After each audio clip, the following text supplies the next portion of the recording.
Bismillahirrahmanirrahim. Assalamualaikum warahmatullahi wabarakatuh. Selamat sore semuanya. Untuk web 2, mata kuliah pemrograman berbasis perangkat bergerak dimulai.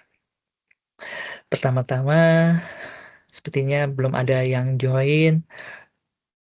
Belum ada yang bisa join untuk web 2 kali ini. Tidak apa-apa, saya akan merecord web 2 kali ini. Jadi kalian bisa menonton atau melihat web 2 kali ini. Perkenalkan, saya Radinal Setiadinsa yang akan menjadi tutor untuk mata kuliah pemrograman berbasis perangkat bergerak selama 1 semester ini. Jadi, kita akan ada 3 web 2, web 3, dan web 4. Jadi web 2 ini kita akan membahas tentang praktikum atau materi dari 1 sampai 5 dan juga tugas 1 yang akan dikerjakan. Baik, teman-teman, saya Radinal Setiadinsa. Sehari-hari saya bekerja di Universitas Pembangunan Nasional Veteran Jakarta di program studi Sarjana Informatika. Saya biasanya mengajarkan tentang algoritma pemrograman berorientasi objek, dan juga mobile programming. Itu mata kuliah yang saya ampuh. Baik, saya izin share untuk materi kita kali ini. Baik, ini materi 1 ngebahas tentang lingkungan pengembangan aplikasi perangkat bergerak dan juga pemrograman TypeScript. Baik, praktikum lingkungan pengembangan aplikasi perangkat bergerak, hybrid apps, dan juga Ionic Framework. Jadi ada beberapa keterangan tentang Ionic Framework, yaitu pertama Node.js, yaitu JavaScript runtime yang dibuat dari VS. Terus TypeScript, bahasa pemrograman bertipe static typing yang merupakan superset dari JavaScript. TypeScript ini banyak digunakan di berbagai framework untuk tampilan antarmuka.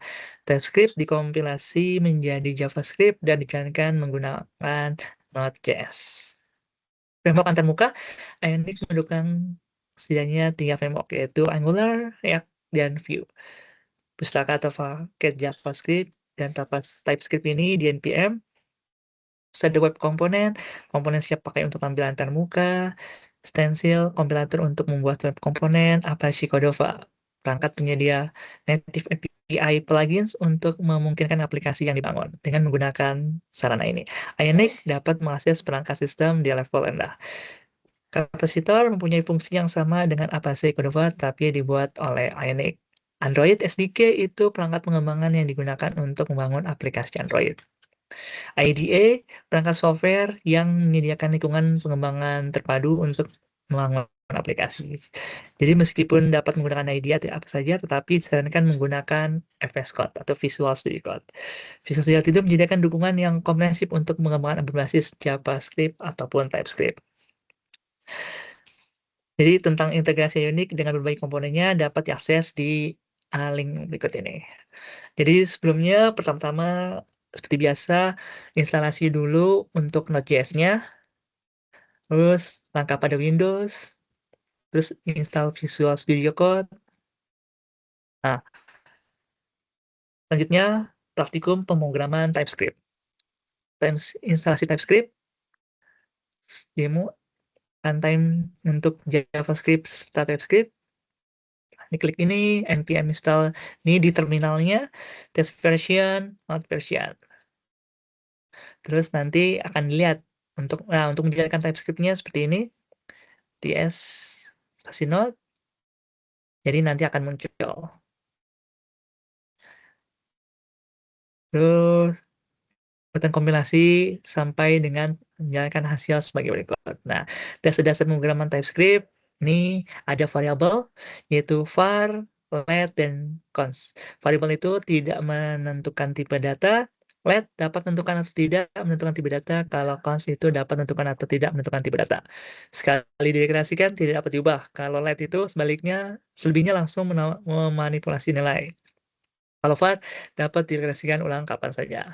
Praktikum bisa dilihat di ini, kerjakan. Nah, tipe-tipe dasar. Tipe-tipe dasar ini itu ada boolean, numbering, string, array, tuple, enum, unknown, any, dan juga null. Ini bisa penjelasannya. Terus undefined, ada union.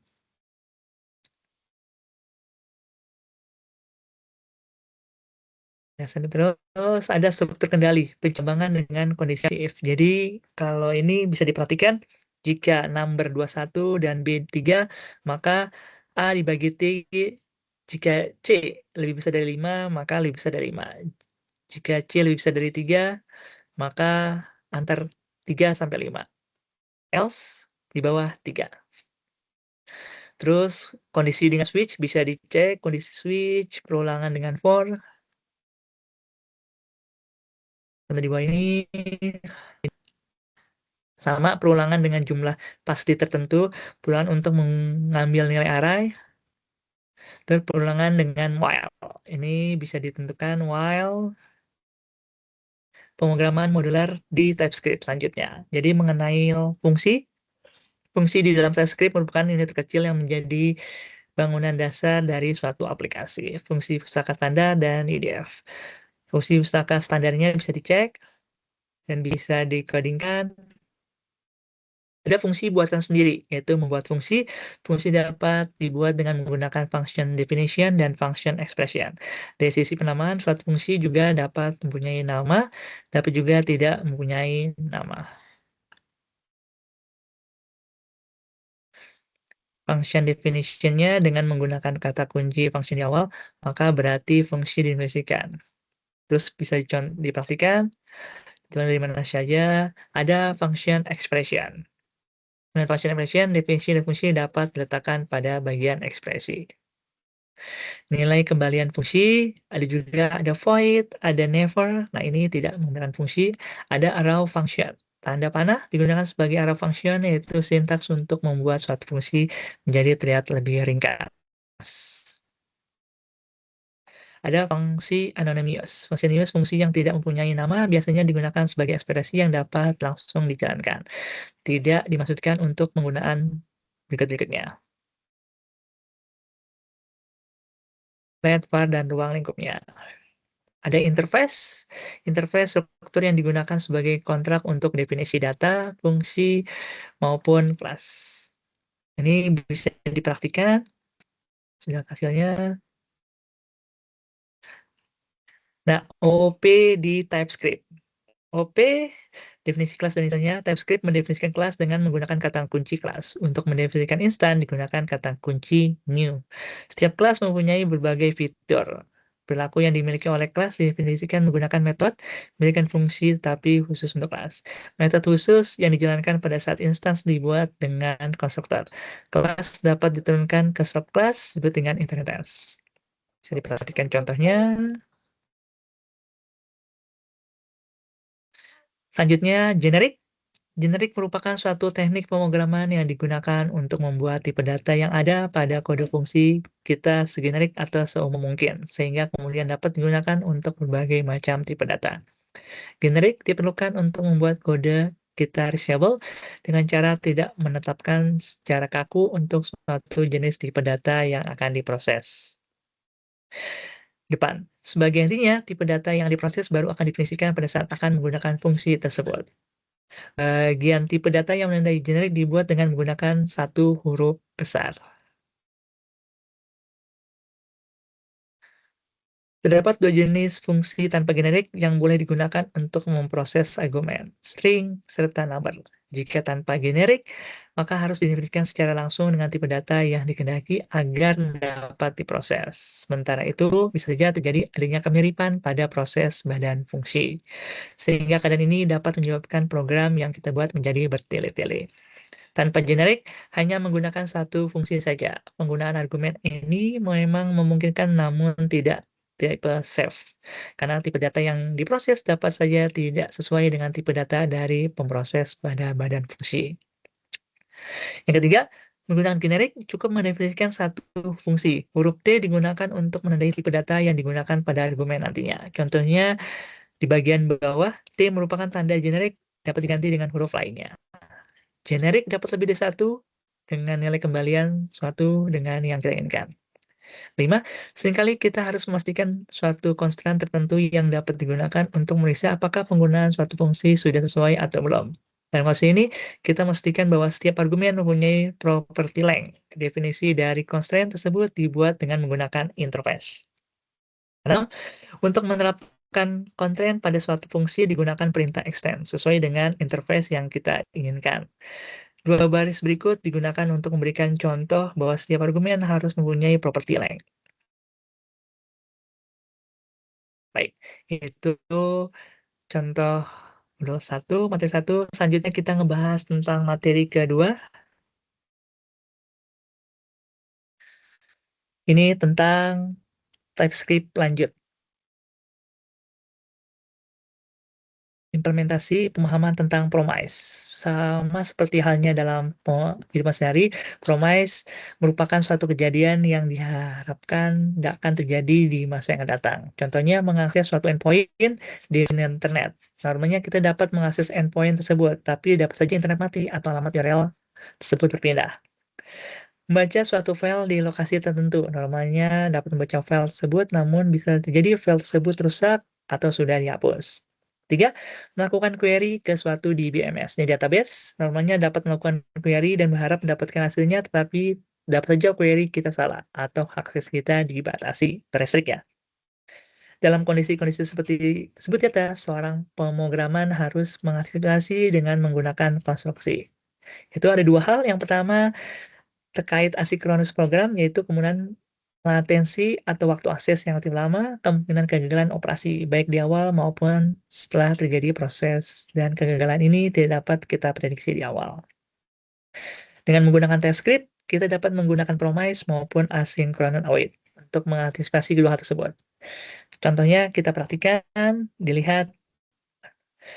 Nah, pertama mendefinisikan fungsi get angka acak yang di atas yang akan digunakan untuk mendapatkan angka acak dengan nilai maksimal tertentu. Fungsi ini akan digunakan pada baris-baris berikutnya. Yang kedua, ini baris yang kedua ini, nah ini let p new promise.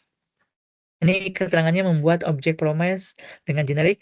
Kita isi unknown karena kita belum mengetahui hasil dari proses. Di sini terdapat dua argumen yaitu resolve dan reject. Resolve dikerjakan jika promise is fulfilled atau janji ditepati. Kalau jika terjadi error, maka akan kita reject. Yang ketiga, barisnya jika sesuai dengan yang diinginkan, acak lebih dari 500, maka akan dikerjakan resolve. Dalam hal ini, acak mengembalikan nilai true. Jika tidak, atau kurang dari 500, maka akan reject. Dengan hasil kan, jika terjadi error, maka bagian tersebut dapat kita antisipasi dengan catch. Ada promise chaining. Namun ada kalanya pengerjaan suatu tindakan dalam promes saja tidak cukup, tapi diperlukan suatu rangkaian yang akan menyusul proses yang telah berhasil dikerjakan tersebut. Sebagai contoh, dapat membaca suatu file CSV, kemudian mengambil kolom pertama baris utama, kemudian mentransformasikan isinya sesuai dengan rumus tertentu. Dalam kasus ini, seperti chaining atau merangkai suatu proses dengan proses lainnya. Hasil suatu proses merupakan input bagi proses berikutnya. Demikian seterusnya. Jadi TypeScript memungkinkan melakukan hal tersebut dengan menggunakan promise chaining. Ini bisa dipraktikkan. Nah, keterangannya, satu itu menyiapkan variable. Yang kedua, chain pertama jika lebih dari 10, maka hasil bilangan acak tersebut akan diletakkan ke variabel hasil.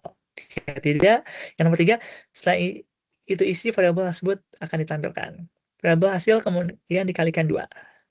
Mengambil nilai dari nilai kembalian, 6 menampilkan nilai variabel sama dengan penjelasan nomor 4, tapi untuk chain berikutnya.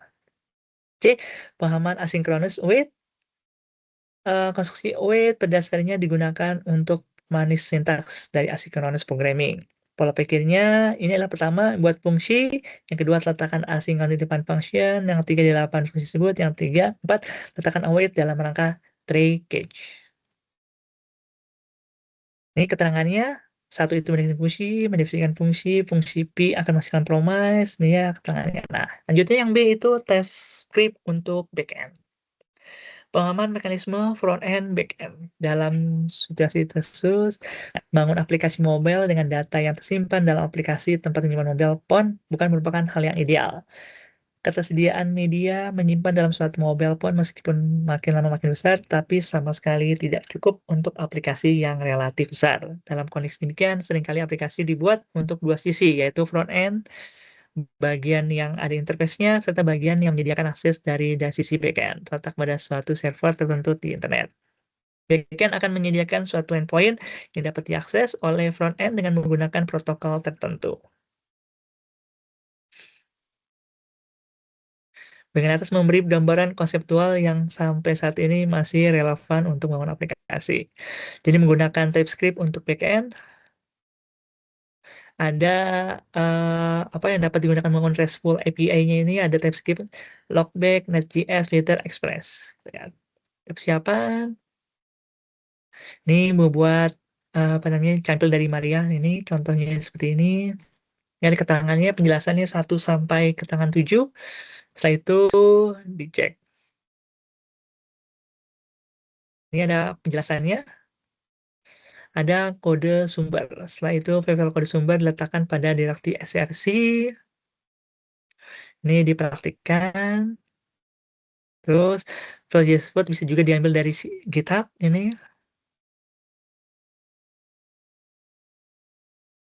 Endpoint. Jalankan dan mengakses RESTful API endpoint. Ini menjalankannya perintahnya npm run dev di directory project. Di terminal biasanya. Nah, selanjutnya untuk materi yang ketiga akan membahas tentang dasar-dasar view. Instalasi, konfigurasi, dan memulai view. Jadi ini ada praktikum yang memang benar-benar harus dipraktikan. Terus menggunakan view, jangan lupa view CDN, halo view CDN, bisa dilihat. Nah, praktik membangun proyek view, menggunakan view, ini diaktif dulu, instruksi dengan memakai,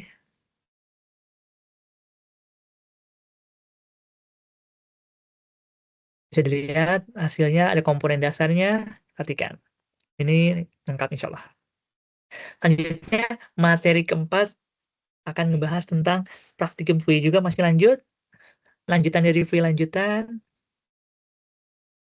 instalasi view router. Ini view routernya diinstalasi dulu biar bisa dapat hasilnya.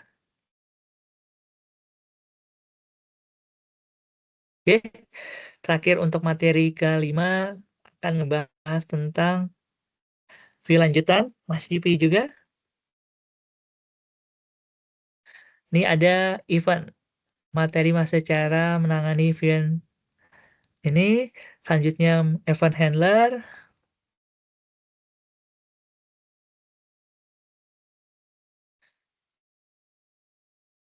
Terus lebih dari satu.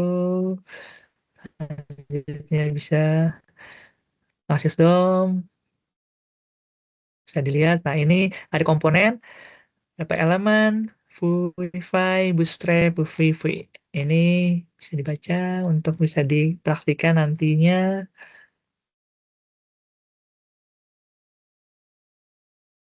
Oke, baik. Itu untuk materi selanjutnya.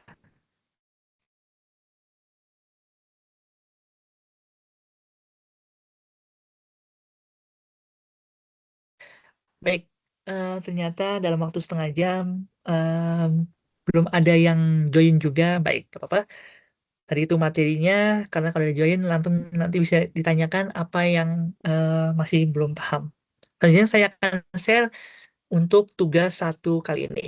Ini seperti biasa, to web yang akan apa namanya nanti itu membahas tentang tugas. Jadi apa sih yang dimaui oleh UT dan juga tuton, tutor mengenai tugas 1 ini. Saya izin share lagi mengenai hal tersebut.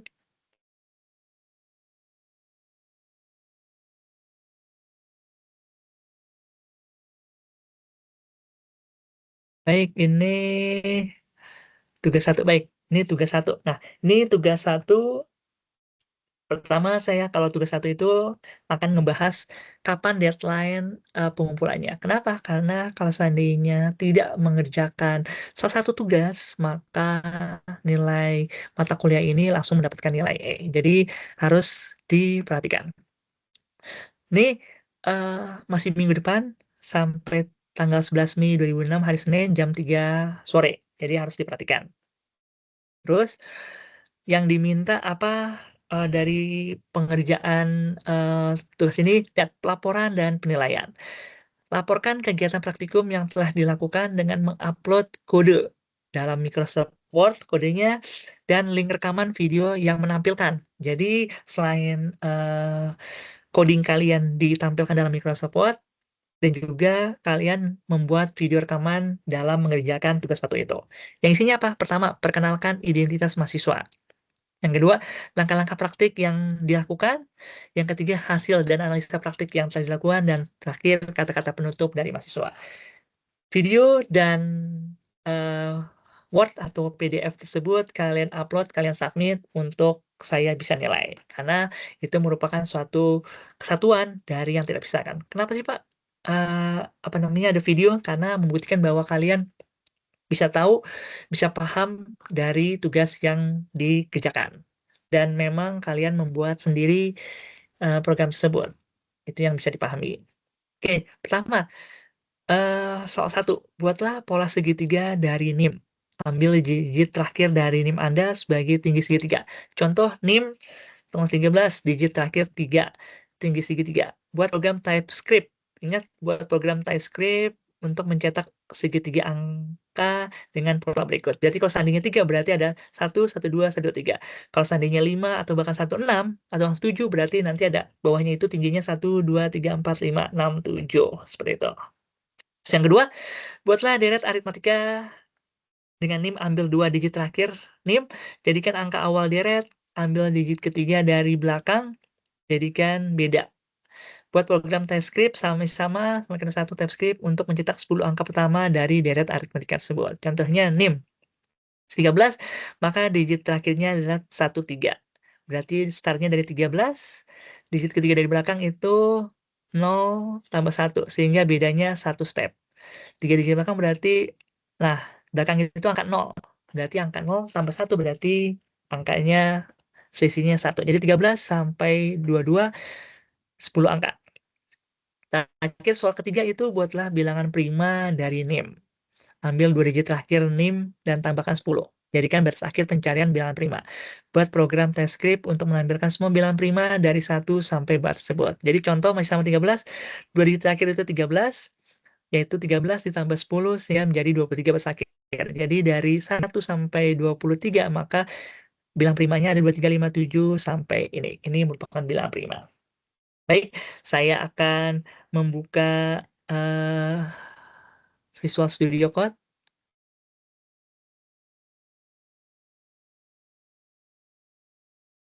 Kita akan ngebahas video.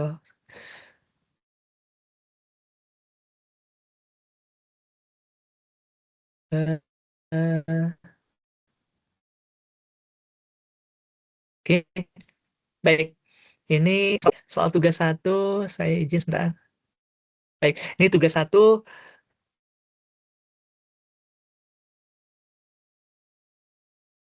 Oke, nah ini tugas satu. Mau dulu aja sebentar. Ini cek di sini deh. Ntar. Oke, nah ini salah satu. Baik, tadi tugas satu itu kita mengerjakan pertama buat pola segitiga yang diambil dari NIM. Baris terakhir atau digit terakhir itu merupakan tinggi dari segitiga. Kita lihat cek, lihat ini ada function segitiga NIM void. Char jangan lupa tambahin. Nah, digit terakhir NIM bukan angka, return. Ini merupakan tinggi sehingga saya ketik di sini angkanya 23041017. Maka kalau seandainya saya running untuk hasil ini, maka didapatkan di belakangnya 7 berarti otomatis paling bawah 71234567. Nah, ini merupakan angka soal 1 dan berhasil, sehingga clear menggunakan TypeScript, jangan lupa tes. Selanjutnya, soal 2, kita lihat soal 2 itu pengerjaannya kita buat deret aritmatika dengan NIM, ambil 2 angka digit terakhir, misalnya 13, berarti secara otomatis itu buat batas mulainya, dan 3 digit terakhir berarti 0, itu berarti ditambahin 1. Ya, di sini kurang dari 3, tinggal ini lem kurang 2, ini 10 digit terakhir berarti tambahin. Bahwa kurang 3, kurang 10, plus. Nah, digit akhirnya ini dari belakang tuh plus 1. Sehingga bisa didapatkan 1. Maka saya ganti tadi jangan 3, kita lihat 7. 7, saya simpan dulu. Setelah itu saya running, maka didapatkan hasilnya. Lihat, berarti mulainya dari 17 tambah 10 berarti sampai 27. Selisihnya berapa? Ternyata 3 digit terakhir itu 0, berarti selisihnya 1. Berarti 17, 18, 19, 20, 21. Kalau seandainya saya ganti ininya diganti dengan 2. Maka saya save dulu lagi, kita cek, maka didapatkan hasilnya mulainya 17, bedanya 3. Berarti 17, 20, 23. Karena di sini 2, 2 tambah 1, 3. Berarti selisihnya 3. Hasilnya 17, 20, 23, 29, 44. Seperti itu. Diambil mulai dari 17, 10 angka tuh 2, 3, 4, 5, 6, 7, 8, 9, 10. Sehingga angka terakhir itu 44. Ini didapatkan. Selanjutnya soal nomor 3, kita akan membahas tentang buat bilangan prima dengan NIM. Dari NIM ambil 2 digit. Jadi NIM itu dari NIM kalian ya. Jadi otomatis setiap mahasiswa itu mempunyai NIM masing-masing sehingga berbeda dibandingkan yang lainnya. Jadi otomatis harus dari NIM-nya NIM kalian. Ambil 2 digit terakhir ditambahkan 10, jadikan batas akhir pencarian. Terus buat sama TypeScript mulai dari angka 1. Lihat, 1 merupakan bilangan prima tambah 10. Boolean. Nah, tadi saya tambahin ini 7. Terus apalagi yang dibutuhkan tadi digit terakhir. Oke, nah ini sama. Saya mulai dari 17. Saya save dulu. Terus saya running untuk soal ini. Maka didapatkan, lihat. 2, 3, 5, 7, 11, 23, 19, 23. Karena batasnya 17 tambah 10 itu 27. Jadi kalau 27 berarti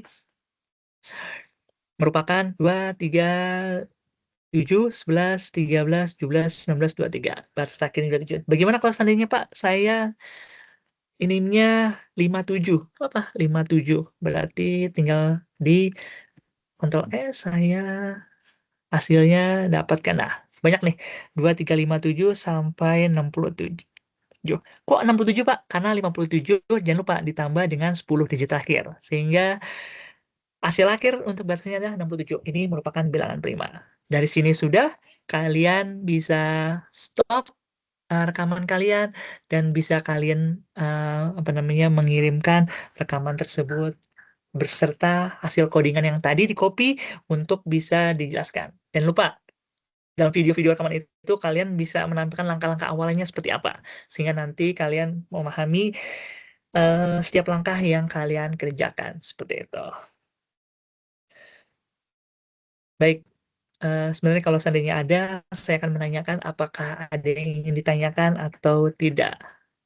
Tapi karena tidak ada, berarti saya cukupkan untuk web 2 kita kali ini. Kita ketemu lagi, insya Allah 2 minggu lagi, sama jadwalnya nanti akan saya share di LMS untuk kalian bisa lihat atau mempersiapkan jadwal tersebut atau web 3 tersebut. Karena nanti akan ada 3 web, yaitu web 2, web 3, dan web 4. Sama memasukkan materi Web 3 nanti akan membahas tugas 2, web 4 akan membahas tugas 3. Jadi harus diperhatikan. Jadi mumpung kesempatan sehingga nanti kalau seandainya bisa mengikuti join to web, langsung bisa menanyakan apa permasalahan yang ada. Sehingga nanti bisa saya langsung menjawabnya. Saya cukupkan untuk web 2 kali ini. Assalamualaikum warahmatullahi wabarakatuh. Selamat sore semuanya.